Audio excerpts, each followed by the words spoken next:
langostas. No se sabe con certeza qué era una langosta en ese tiempo. Hay quienes dicen que era el fruto de un árbol, del algarrobo, y que lo llamaban el pan de Josué. En los comentarios pueden encontrar cualquier cosa. También hay quienes dicen que era un insecto de la familia de los saltamontes, el cual es considerado por algunos como una comida muy fina. ¿Quién sabe? Cada uno tiene sus gustos. Y me han dicho que con miel son buenos, pero no me puedo hacer la idea de comerlos. Personalmente preferiría comerme una langosta de mar con mantequilla y limón, ¿no? Antes que un saltamontes con miel. Chapulín le dicen en México, ¿no? Algo así. Versículo 5. Y salía a él Jerusalén y toda Judea y toda la provincia alrededor del Jordán, y eran bautizados por él en el Jordán, confesando sus pecados. Al ver él que muchos de los fariseos y de los saduceos venían a su bautismo, les decía: generación de víboras. ¿Se imaginan? Presten atención a lo que está diciendo, ¿eh? Juan el Bautista, un tipo solitario que andaba predicando por el desierto, y cuando venían a él los fariseos y los saduceos para que los bautice, él les decía: generación de víboras, ¿quién os enseñó a huir de la ira venidera? Hacer pues frutos dignos de arrepentimiento. Venía la gente de todas partes para que Juan los bautizara en agua. Dice que hasta los fariseos y los saduceos, los cuales eran dos sectas diferentes de entre los judíos. En la religión judía había estas dos sectas diferentes, saduceos y fariseos. Juan les dice a ellos: generación de víboras, muestren en sus vidas frutos que muestren que realmente están arrepentidos. En otras palabras, ustedes son unos sinvergüenzas. No sean, como diciéndole, no se ven verdaderos signos de arrepentimiento. Ahora, hablando de arrepentimiento, para aquellos que no saben mucho sobre eso. Arrepentimiento significa cambiar.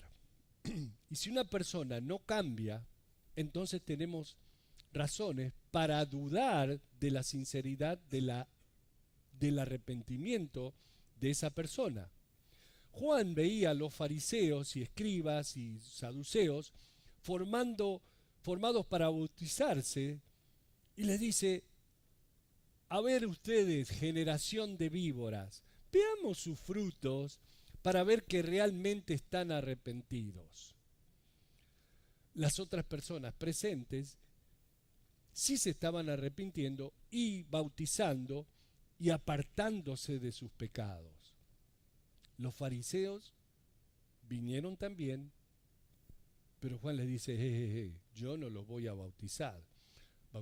Primero necesito ver algunos frutos de su arrepentimiento. La cuestión del arrepentimiento, hermanos, es algo muy delicado. ¿Saben por qué? Porque mucha gente dice ser arrepentida. En la cárcel, para aquellos que han visitado las cárceles, el 100% está arrepentido. Pero no todos están arrepentidos de verdad. La mayoría de ellos están arrepentidos de haber sido atrapados. Pero la mayoría, cuando salen de ahí, vuelven a cometer los mismos delitos. Entonces no es un verdadero arrepentimiento, ¿no les parece? Arrepentimiento es cambio. Estás yendo para allá, te arrepientes y caminas para allá. O sea, completamente un cambio de rumbo. Miles de personas aceptan que están mal, se arrepienten, aceptan a Jesús, pero regresan a hacer lo mismo que antes. Y no debe ser así. Debe haber frutos de arrepentimiento en aquellos que dicen ser cristianos. Los frutos visibles van acorde, tienen un encuentro con el arrepentimiento. Los frutos son la confirmación verdadera de que hay arrepentimiento. Y digo esto porque conozco gente que dicen ser cristianos y se acuestan con sus novios, sus novias, o ya viven en concubinato. ¿Qué creen ustedes que Juan les diría a ellos cuando la Biblia dice que el sexo fuera del matrimonio es pecado? Si verdaderamente eres cristiano y vives así, en pecado, arrepiéntete y deja de hacerlo, o arrepiéntate y cásate, que sería lo más digno. Esos son verdaderos frutos de arrepentimiento. Otra cosa, quizás tú no estés en ese tipo de pecado, pero lo estás consintiendo que tus hijos vivan de esa manera. Y tú lo celebras. Oh, es una chica muy buena, oh, es un muchacho muy bueno. Y se están conociendo y algún día se van a casar. Créanme que las estadísticas dicen que el 80% de las personas que viven en concubinato no se casan, se separan. Versículo 9. Y no penséis decir dentro de vosotros mismos, a Abraham tenemos por padre, porque, o sea, ya le estaba leyendo la mente, ¿no? Abraham tenemos por padre, porque yo os digo que Dios puede levantar hijos a Abraham aún de estas piedras. Eso era algo de que ellos, los fariseos, los religiosos estos, se vanagloriaban. Decían, nosotros somos hijos de Abraham. Ellos pensaban que eso en forma natural constituía la salvación, que por ser descendientes de Abraham eran salvos. ¿Y saben una cosa? De la misma manera, muchas personas en los Estados Unidos creen que porque nacieron aquí son cristianos, porque las bases de este país son cristianas. Le preguntas a estas personas, ¿eres salvo? Por supuesto, yo soy nacido americano. Otros te dicen, por supuesto, mi abuelo comenzó esta iglesia y mis padres ahora son ancianos de la iglesia. Oh, yeah, right. Eso te hace cristiano. Los judíos tenían esa misma actitud. Yo soy hijo de Abraham o descendiente de Abraham. Juan el Bautista les decía que eso no les valía de nada. Dice, porque yo os digo que Dios puede levantar hijos a Abraham aún de estas piedras, aún de estas piedras. Y ya también el hacha está puesta a la raíz de los árboles, porque por tanto todo el árbol que no da fruto es cortado y echado en el fuego. ¡Wow! Jesús en San Juan capítulo 15 habla acerca de la vid y sus ramas. Dice, todo pámpano que en mí no lleva fruto lo quitará, y todo aquel que lleva fruto lo limpiará para que dé más fruto. Jesús también dijo, por sus frutos los conoceréis. San Mateo capítulo 7. Y Juan Bautista dice, den fruto que se vea.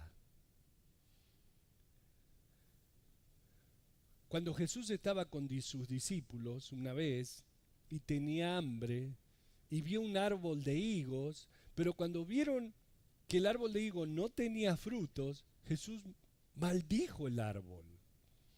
Al día siguiente, yendo camino al monte de los olivos, por el camino, los discípulos vieron el árbol que Jesús maldijo el día anterior y el árbol se había secado durante la noche y ellos dijeron, Señor, mira el árbol que maldijiste ayer, ya está muerto, está marchito.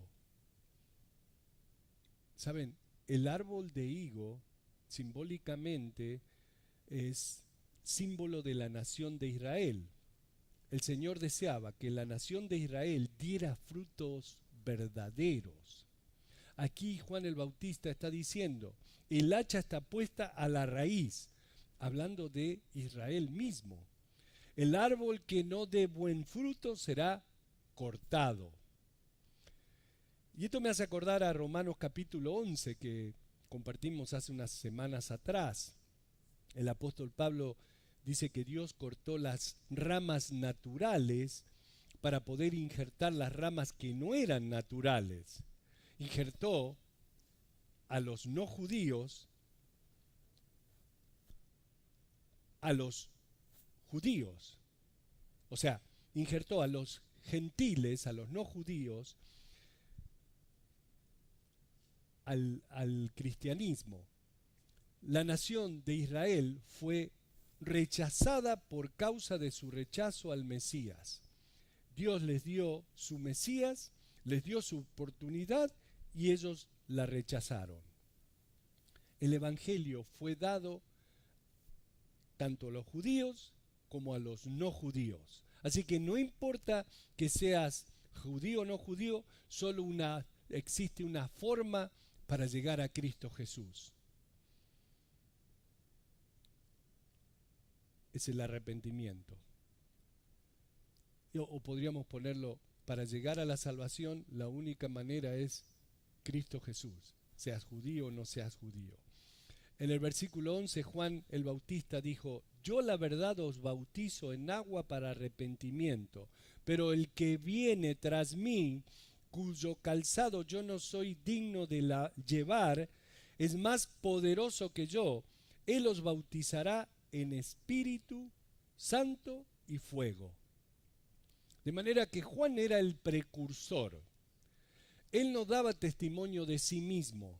Él daba testimonio de aquel que vendría después de él. ¿Quién? Cristo Jesús. Juan estaba preparando el corazón de la gente para la venida de Jesús. Ese era su ministerio. Juan era una persona muy interesante. Y aquí hablando de Jesús dice, su aventador está en su mano y limpiará su era y recogerá su trigo en el granero y quemará la paja en fuego que nunca se apagará. Vendrá donde se trilla el trigo con un ventilador y echará aire sobre el trigo, para soplar todas las cáscaras para que solo el trigo permanezca en el suelo.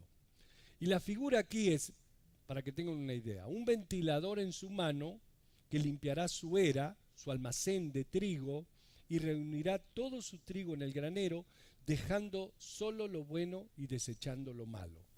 Y quemará la paja en el fuego que nunca se apagará. ¿Saben? Lo que está diciendo es que eso hará con aquellos que dicen ser cristianos y no han dado fruto de verdadero arrepentimiento. Con el ventilador los mandará al infierno.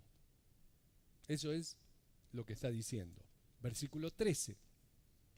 Entonces Jesús vino de Galilea a Juan al Jordán para ser bautizado por él. Mas Juan se le oponía diciendo, yo necesito ser bautizado por ti, ¿y tú vienes a mí? Jesús habrá pensado, ya sé, Juancito, ya, tú necesitas ser bautizado con el Espíritu Santo, pero ahora haz lo que tienes que hacer. Pero Jesús le respondió, versículo 15, deja ahora, porque así conviene que cumplamos toda justicia. Entonces le dejó.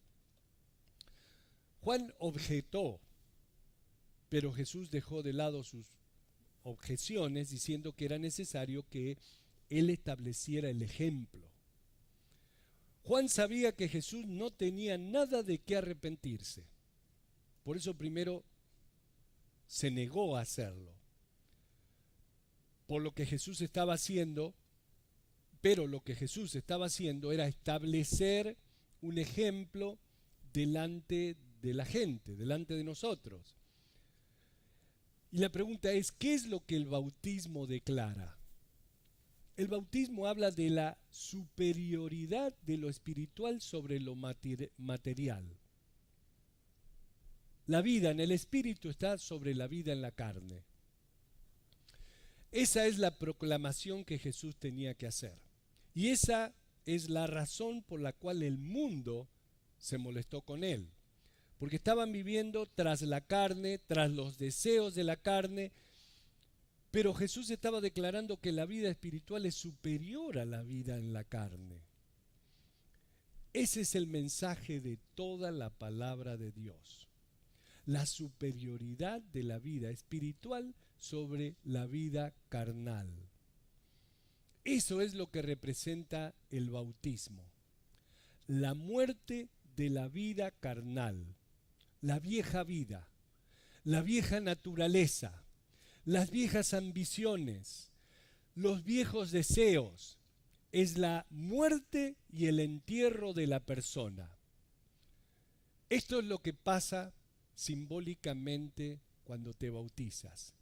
Simbólicamente, la vieja persona queda debajo del agua y la nueva vida viene al salir del agua, la vida del espíritu, la vida la cual es superior a la vida en la carne.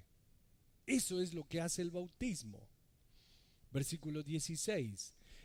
Y Jesús, después que fue bautizado, subió luego del agua, y he aquí, cielos le fueron abiertos, y vio el Espíritu de Dios que descendía como paloma y venía sobre él. Mientras salía del agua, el Espíritu vino sobre él, ungiendo su vida. Versículo 17. Y hubo una voz de los cielos que decía: este es mi Hijo amado, en quien tengo complacencia. El Padre orgulloso no puede ocultar su gozo, su alegría, su deleite en su Hijo, y habla diciendo: este es mi Hijo amado en quien tengo complacencia. Dios tenía complacencia de él porque Jesús agradaba al Padre en todo. Jesús dijo, San Juan capítulo 8, porque el que me envió conmigo está, no me ha dejado solo el Padre, porque yo hago siempre lo que le agrada. ¡Wow! Jesús vivió una vida perfecta, una vida plena. Ya sé, ustedes dirán, es imposible vivir así hoy en día. ¿Sí? Nadie dice amén. ¿Saben una cosa? Eso es algo que no podemos cambiar. Esa es la manera que es. Si contiendes con eso, vas a tener una vida de frustración. Ahora, si te vuelves obedientes y armonizas con esto, vas a vivir una vida de plenitud, maravillosa. Cuando una persona, al igual que Jesús, puede decir, yo hago siempre lo que le agrada al Padre, esa persona ha alcanzado una vida perfecta. Dios está testificando aquí. Este es mi Hijo amado, en quien tengo complacencia. Qué hermoso si el Señor podría decir lo mismo de nosotros, ¿no?